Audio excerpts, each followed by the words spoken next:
టూరిస్టులను ఆకర్షించేందుకు దృష్టి సారించింది పర్యాటక శాఖ. నీటిలో తేలియాడే రెస్టారెంట్స్ ను అందుబాటులోకి తెచ్చేందుకు ప్లాన్ చేస్తోంది. యునెస్కో గుర్తింపు పొందిన రామప్ప ఆలయానికి వచ్చే టూరిస్టుల కోసం ఫ్లోటింగ్ రెస్టారెంట్ అందుబాటులోకి తీసుకురానుంది. కేంద్ర ప్రభుత్వం స్వదేశీ దర్శన్ స్కీమ్ కింద 3 కోట్లు మంజూరు చేసింది.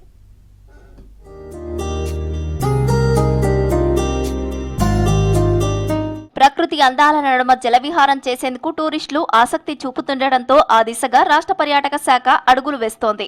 ఇందులో భాగంగా యునెస్కో గుర్తింపు పొందిన రామప్ప రామలింగేశ్వర ఆలయానికి వచ్చే టూరిస్టుల కోసం ఫ్లోటింగ్ రెస్టారెంట్, నీటిలో తేలియాడే రెస్టారెంట్ ను అందుబాటులోకి తీసుకురానుంది.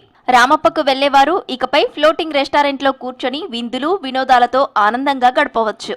ఇందుకోసం కేంద్ర ప్రభుత్వం స్వదేశీ దర్శన్ స్కీమ్ కింద 3 కోట్లు మంజూరు చేసింది. ఇప్పటికే టెండర్ల ప్రక్రియ ప్రారంభం కాగా వచ్చే నెల 4వ తేదీ వరకు గడువు విధించారు.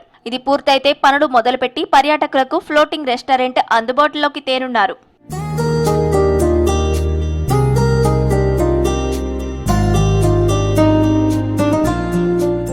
రామప్పతో పాటు ఇతర పర్యాటక ప్రాంతాలపైన పర్యాటక శాఖ ఫోకస్ పెట్టింది. కొల్లాపూర్ దగ్గరున్న సోమశిల, భద్రాద్రిలో బోటింగ్ కోసం కొత్త బోట్లను కొనుగోలు చేస్తోంది. సోమశిల బ్యాక్ వాటర్ లో జాయ్ రైడ్స్ కు ఫుల్ డిమాండ్ ఉండటంతో అక్కడ బోట్ల సంఖ్యను పెంచనుంది. సోమశిలకు ఒక బోటు మంజూరు కాగా కేంద్ర ప్రభుత్వం 2,02,00,000, భద్రాద్రిలో ఒక బోటుకు అనుమతి రాగా 2 కోట్లు మంజూరు చేసింది. వీటికి టెండర్లు కూడా పిలిచారు.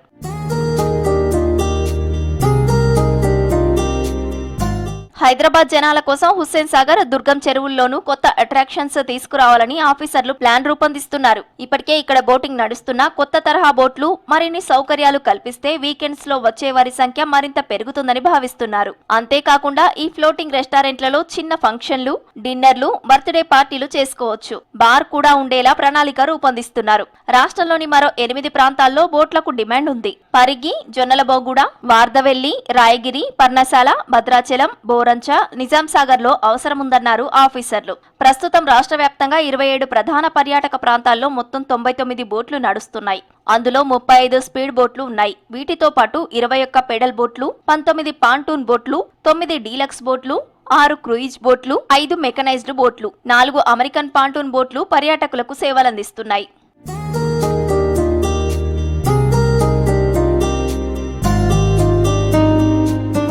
పర్యాటక శాఖకు బోటింగ్ ద్వారా ఆదాయం సమకూరుతోంది. గతేడాది కేవలం బోటింగ్ ద్వారానే సర్కారు ఖజానాకు 13 కోట్ల ఆదాయం వచ్చింది. సౌకర్యాలను మరింత పెంచితే ఆదాయం డబుల్ అవుతుందని ఆఫీసర్లు అంచనా వేస్తున్నారు. అందుకే రామప్పలో ఫ్లోటింగ్ రెస్టారెంట్ లాంటి కొత్త ప్రయోగాలకు శ్రీకారం చుట్టారు. ఇప్పటి వరకు కేరళ, కాశ్మీర్ లాంటి ప్రాంతాల్లోనే చూసిన హౌస్ బోట్లు, ఫ్లోటింగ్ రెస్టారెంట్లు ఇప్పుడు మన దగ్గర కూడా ఏర్పాటు కాబోతున్నాయి. రామప్ప సరస్సులో ఏర్పాటు చేసే ఈ రెస్టారెంట్లలో నీళ్లపై తేలియాడుతూ డిన్నర్లు చేయొచ్చు. బర్త్డేలు, చిన్న చిన్న గెట్ టుగెదర్ పార్టీలు చేసుకునేలా డిజైన్ చేస్తున్నారు.